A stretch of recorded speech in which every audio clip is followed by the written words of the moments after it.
영으로 잉태되어 동정녀 마리아에게서 나시고 본디오 빌라도에게 고난을 받아 십자가에 못 박혀 죽으시고 장사된 지 사흘 만에 죽은 자 가운데서 다시 살아나셨으며 하늘에 오르시어 전능하신 아버지 하나님 우편에 앉아 계시다가 거기로부터 살아있는 자와 죽은 자를 심판하러 오십니다.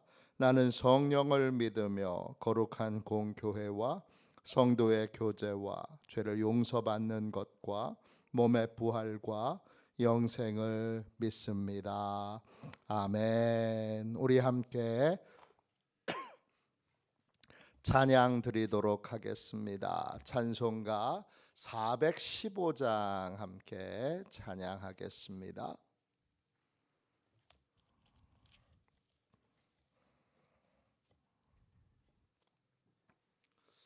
찬송가 415장입니다.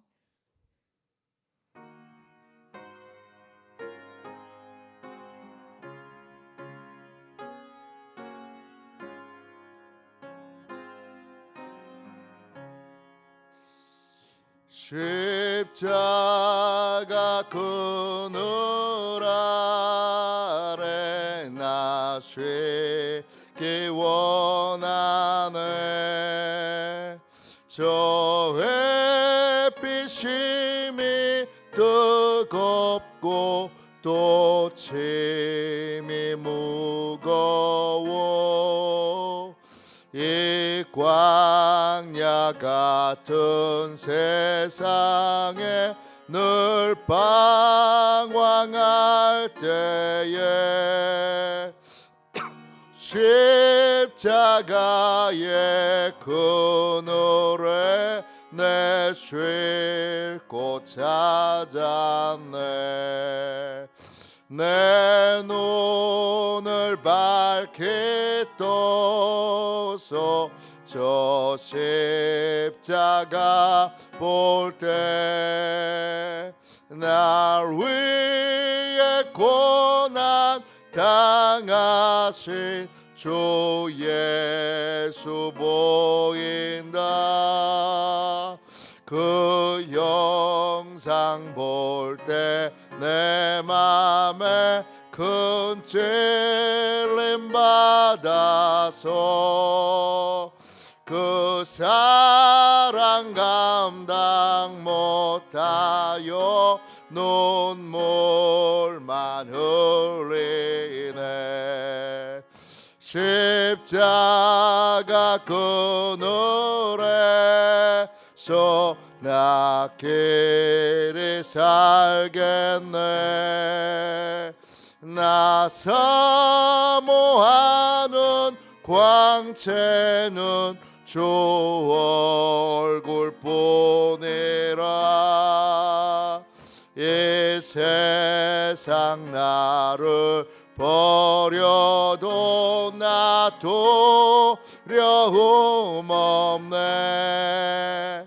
내 한량 없는 영광은 십자가 뿐이라.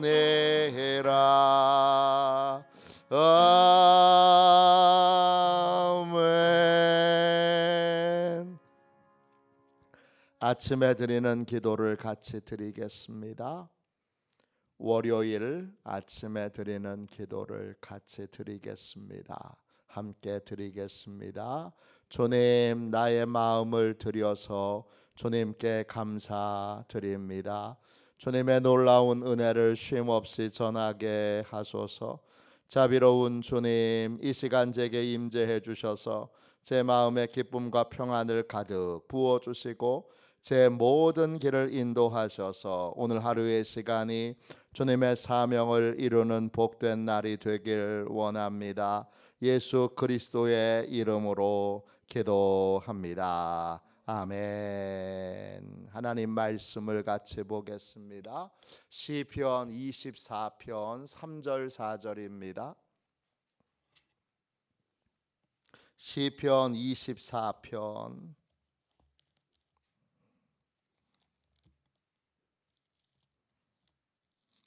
3절 4절입니다.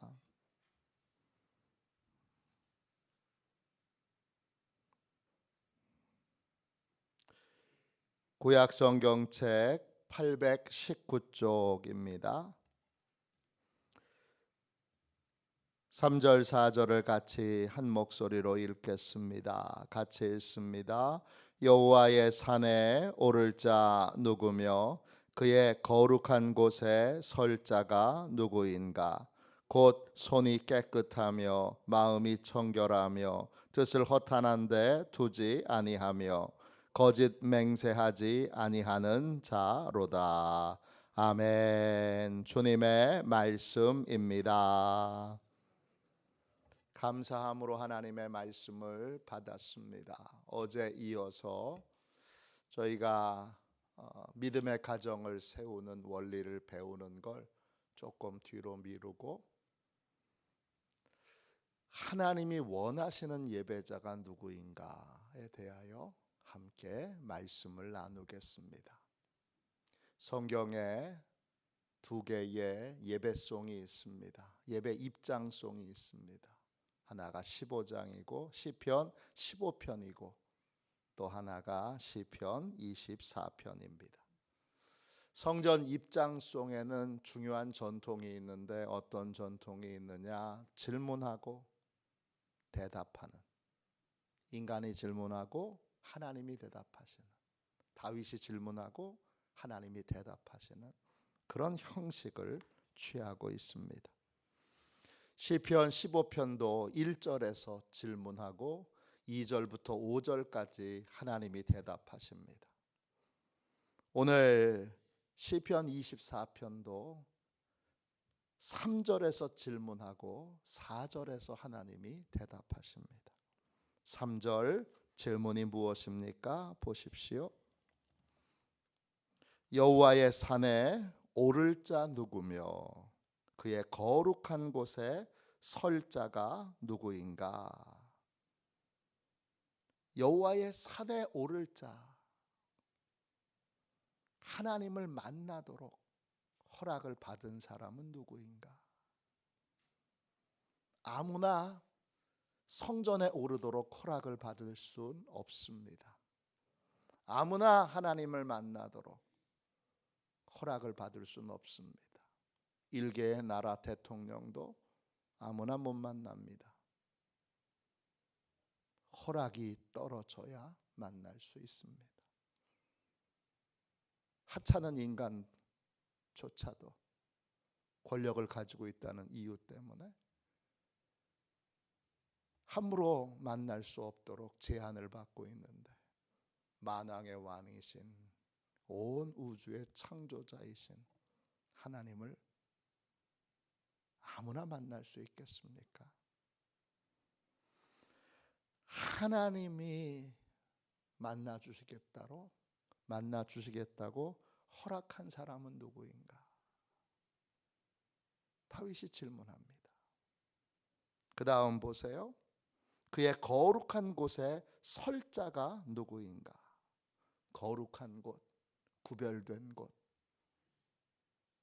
하나님의 지성소에 서다 쿰입니다. 달리타 쿰에서 쿰입니다. 하나님이 임재해 계신 곳에 머물러 있을 사람이 누구입니까? 하나님의 임재 가운데 머물러 있을 수 있는 사람. 아무나 하나님의 임재 가운데 머물러 있을 순 없습니다. 하나님의 임재 가운데 머물러 있도록 허락받은 사람이 있습니다. 누굽니까? 하나님이 알려주십니다. 4절입니다. 네 가지의 하나님의 임재 가운데 머무를 그러한 은혜를 입을 자, 하나님을 만나도록 허락을 받은 은혜를 입을 자 네 가지가 있는데 네 가지를 한꺼번에 다 나누기가 어렵습니다. 오늘은 첫 번째 것만 나누겠습니다. 4절에 네 가지가 있는데 첫 번째가 무엇입니까? 곧 손이 깨끗하며 그랬어요. 손에 그 손은 히브리어로 카프예요. 뜻은 뭐냐? 손바닥이라는 뜻이에요. 정확하게 말하면 손에 움푹 펴져 있는 부분이 있잖아요. 이 움푹 펴진 부분을 카프라 그래요. 이 카프는 뭘 상징하느냐? 행위를 상징해요. 그리고 손이 깨끗하다라는 건 행위가 깨끗하다는 거예요. 깨끗하다라는 말이 나카이인데 뜻은 죄가 없는 깨끗한 이런 뜻이 있어요. 행위로 지은 죄가 없는 사람만 하나님을 만날 수 있어요. 근데 우리의 고민이 있죠. 왜냐? 행위가 깨끗한 사람은 단 한 사람도 없어요. 그래서 깨끗하다, 이 나카이의 또 다른 뜻이 있는데 어떤 뜻이 있느냐? 면제받은, 자유를 얻은 이런 뜻이 있어요. 즉 손이 깨끗하다는 건 행위의 죄가 없다는 것이 아니라 행위의 죄를 용서받았다는 거예요. 하나님의 임재 안에 머물러 있도록 그렇게 허락받은 사람, 또 하나님을 만나도록 허락받은 사람의 첫 번째 조건은 용서받아야 해요. 행위의 모든 죄를 다 용서받아야 합니다. 용서받은 자만이 하나님을 만날 수 있고 용서받은 자만이 하나님의 임재 가운데 머물러 있을 수 있어요. 용서받으셨습니까? 어떻게 용서받죠?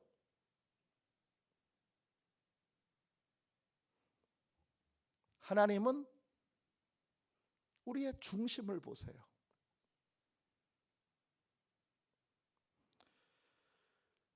우리가 행위로 지은 죄뿐만 아니라 마음으로 지은 죄, 동기로 지은 죄, 그 수많은 죄들을 다 알고 계세요. 도대체 죄인이 하나님의 진노와 심판 앞에 피할 곳이 없어요. 그래서 하나님이 피할 곳을 하나 두셨어요. 로마서 1장 17절에 복음에는 하나님의 의가 나타나서 믿음으로 믿음에 이르게 하나니 그랬어요. 그 의라는 말이 양 아래 내가 있는 거예요. 그 의는 하나님이 만드신 의, 하나님이 준비하신 의예요. 죄인이 하나님의 진노와 쏟아지는 그 심판 앞에 숨을 곳이 없어요. 그래서 하나님이 그 죄인이 숨으라고, 피하라고 도피성 하나를 만들어 놓으셨는데 그게 뭐냐? 그게 십자가예요.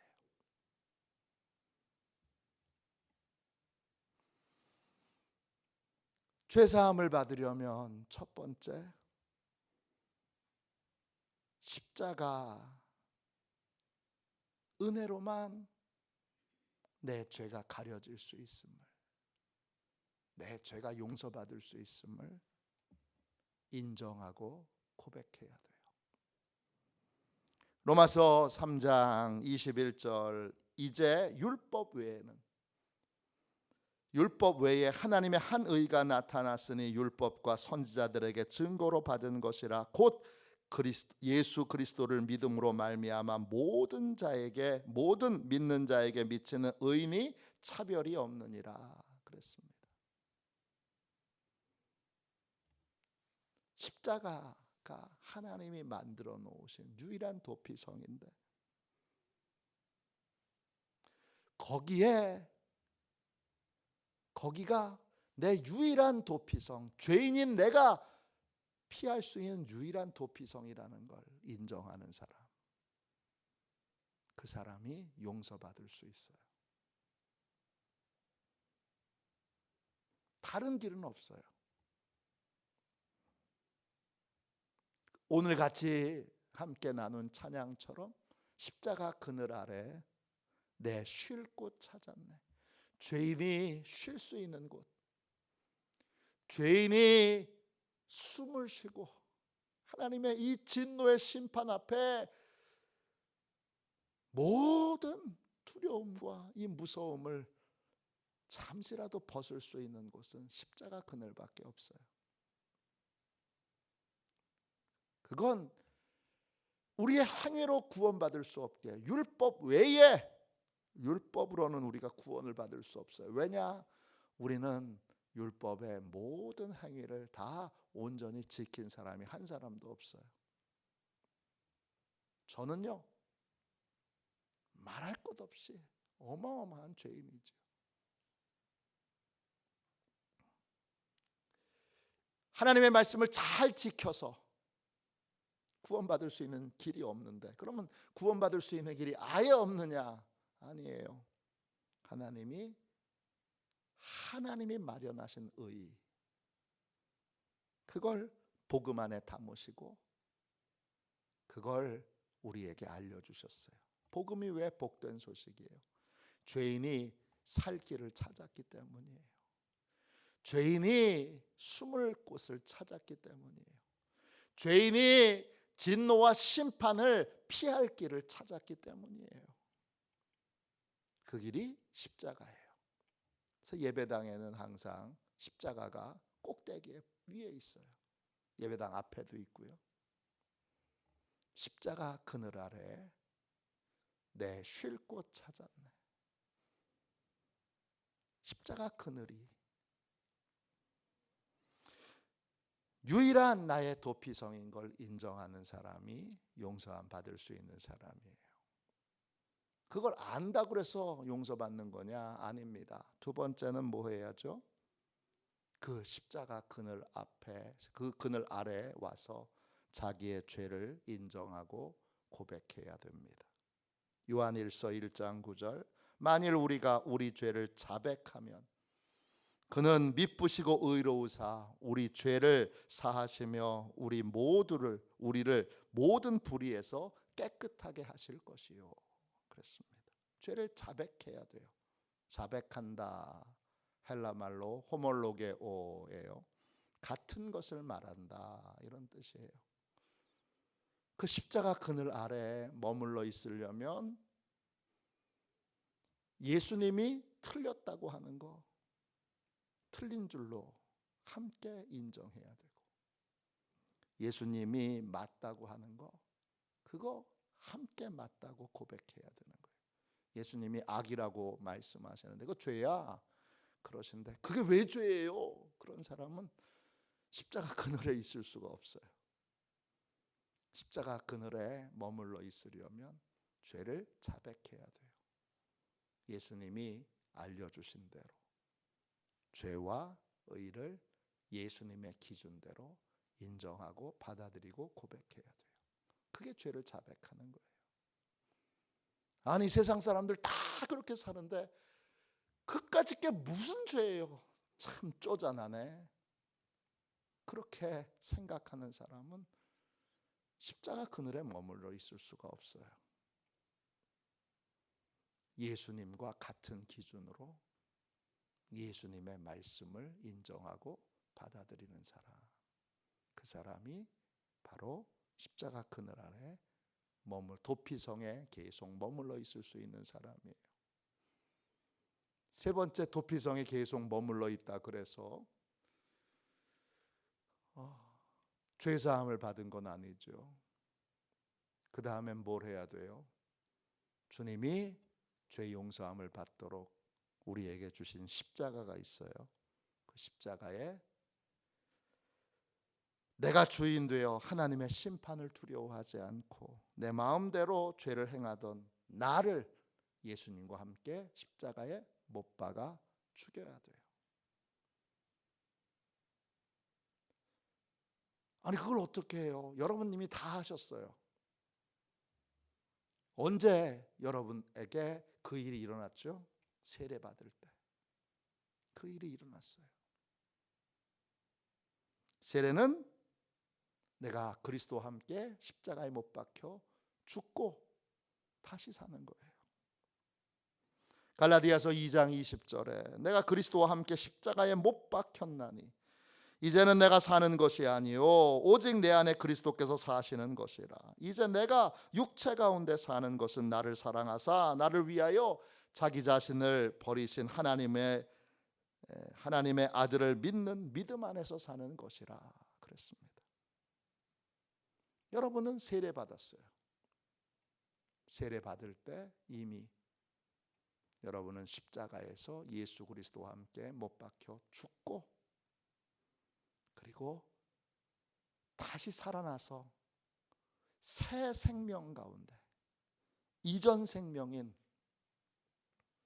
내가 주인 되어 내 멋대로 살고 내 하나님의 심판을 두려워하지 않고 내 마음대로 죄를 저지르던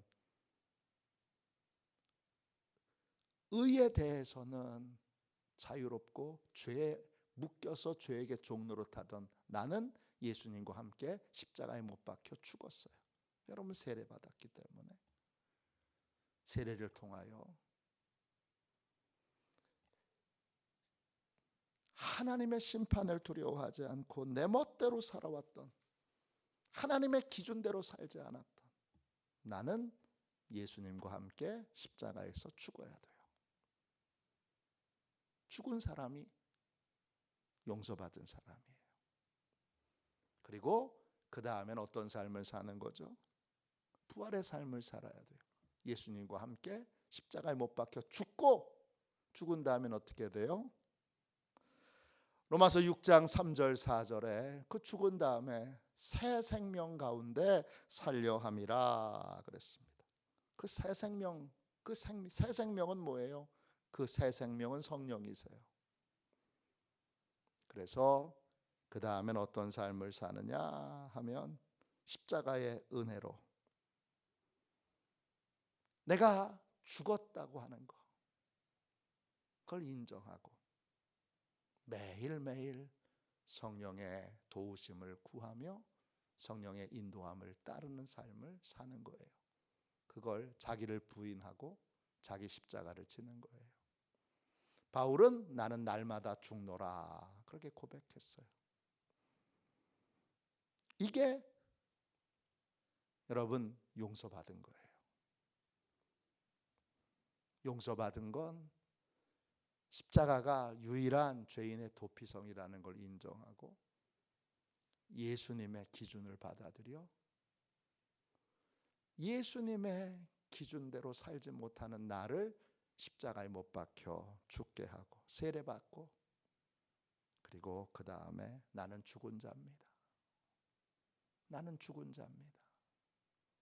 고백하고 인정하며 성령의 새 생명 가운데 성령 충만한 삶, 성령이 이끄시는 삶, 성령이 인도하시는 삶을 사는 거예요. 그게 결과적으로 한마디로 얘기하면 손이 깨끗한 거예요. 하나님이 한마디 해주셨는데 그 한마디가 성경 전체 내용을 요약하고 있어요. 십자가의 이 능력으로 거듭난 사람이 예배를 드릴 수 있는 자격을 갖게 되고 하나님의 임재 가운데 머무를 수 있는 자격을 얻게 돼요.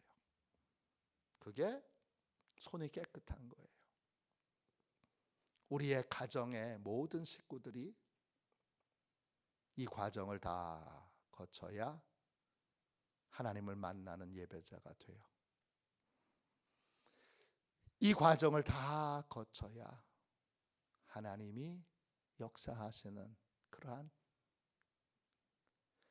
권능의 예배를 드릴 수 있어요. 존 웨슬리 목사님이 야외에 설교하러 나아갔을 때 그때마다 많은 사람들이 그 웨슬리 목사님이 설교하는 도중에 비명을 지르며 뒤로 쓰러지며 자기의 죄를 막 심판의 두려움으로 고백하고 그러면서 십자가의 은혜를 붙드는 그러한 일들을 그 야외 설교하는 그 과정 가운데 그런 일들이 일어나게 됩니다. 그리고 그런 일들을 계속 경험하도록 웨슬리 목사님이 예배라든지 기도라든지 기타 등등을 뭐라고 불렀느냐? 은혜의 수단, 은혜의 통로라고 불렀어요. 그 은혜의 수단과 은혜의 통로라는 건 뭐냐 하면 그 예배 때 경험했던 성령의 강력한 능력을 다시 되살리게 만드는 것들이에요. 그러니까 강력한 예배가 없이는 말씀을 읽고 또 기도하고 하는 것들이 예배에 그것이 진짜 은혜의 통로가 되지 못해요. 은혜의 통로의 핵심 가운데 뭐가 있느냐 하면 예배가 있습니다. 강력한 예배가 있는 거예요.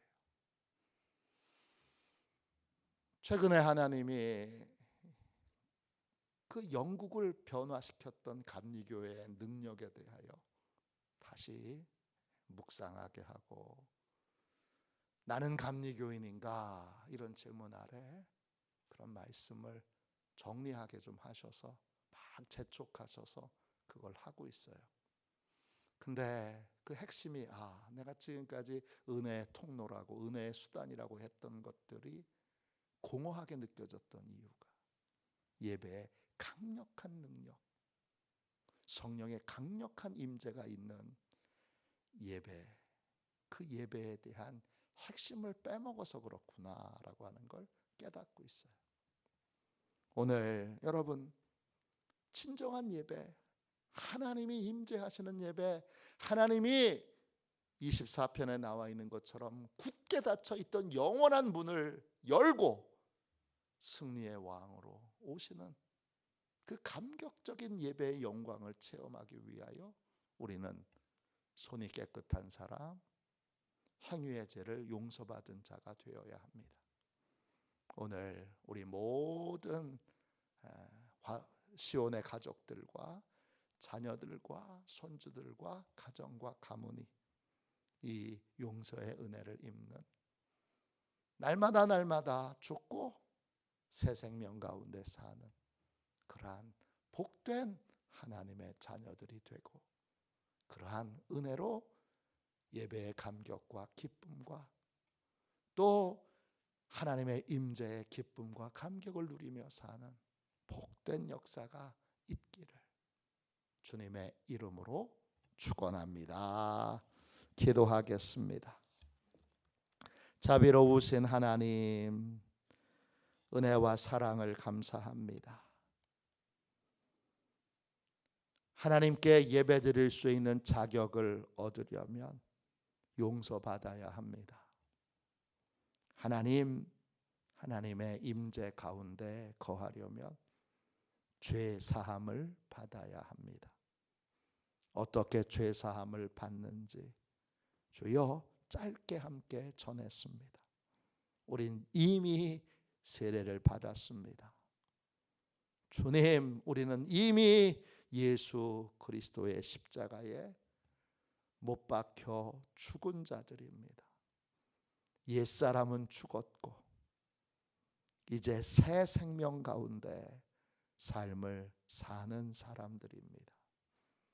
내가 죽었음을 인정하게 해주시고 새 생명이신 성령의 은혜로 사는 것을 성령이 주관하시고 성령이 다스리시고 성령님이 이끄시는 대로 삶을 살아야 하는 인생인 것을 깨닫고 성령 충만하여 성령님을 기쁘시게 하는 삶을 살게 하여 주옵소서. 성령님을 근심케 했던 죄를 회개합니다. 역사하여 주셔서 이 새벽에 저희들과 저희들의 가정의 모든 식구들, 자녀들, 손주들 모두가 다 또 시온의 모든 가족들이 다 주여 용서받은 자로 하나님과 만나는 감격적인 예배를 드리는 하나님이 원하시는 바로 그 예배자들이 되게 하여 주옵소서. 예수님의 이름으로 간절히 기도하옵나이다. 아멘. 주기도문 하겠습니다. 하늘에 계신 우리 아버지, 아버지의 이름을 거룩하게 하시며 아버지의 나라가 오게 하시며 아버지의 뜻이 하늘에서와 같이 땅에서도 이루어지게 하소서. 오늘 우리에게 일용할 양식을 주시고 우리가 우리에게 잘못한 사람을 용서하여 준 것 같이 우리 죄를 용서하여 주시고 우리를 시험에 빠지지 않게 하시고 악에서 구하소서. 나라와 권능과 영광이 영원히 아버지의 것입니다. 아멘. 우리 함께 설교 능력을 위하여 같이 기도하겠습니다. 설교 능력을 위하여 같이 기도하고 오늘 죄 사함을 받도록 또 우리의 식구들이 우리의 자녀들이 손주들이 죄 사함을 받도록 손이 깨끗한 은혜를 입도록 우리 함께 뜨겁게 기도하도록 하겠습니다. 설교 능력을 위하여 같이 기도하겠습니다. 기도합니다.